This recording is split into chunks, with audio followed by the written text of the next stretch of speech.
Hello, thanks for joining me today. I'm so glad that you've tuned in.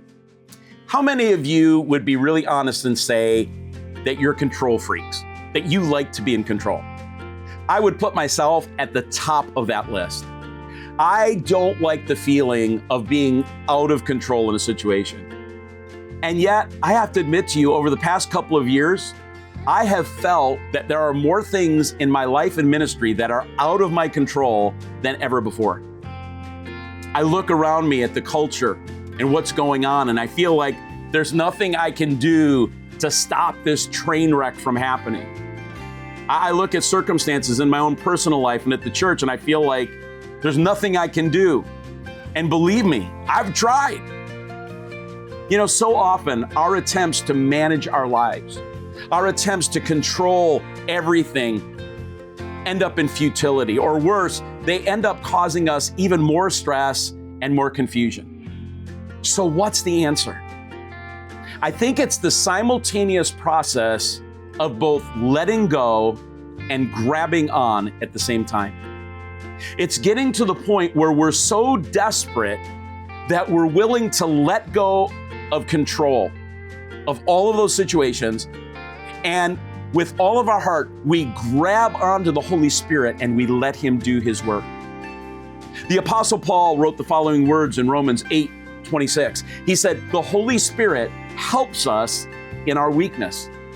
In 2 Corinthians chapter 12, verses 9 and 10, Paul went on to say, "But the Spirit said to me, my grace is sufficient for you, for my power is made perfect in your weakness. Therefore, I will boast all the more gladly about my weaknesses so that Christ's power may rest in me.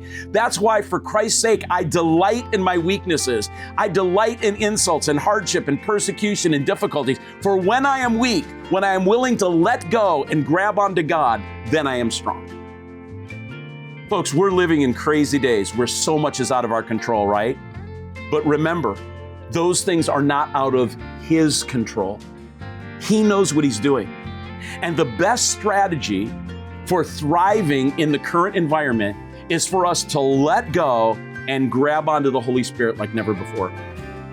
Letting go of our circumstances is not enough. We have to also grab hold of the Holy Spirit.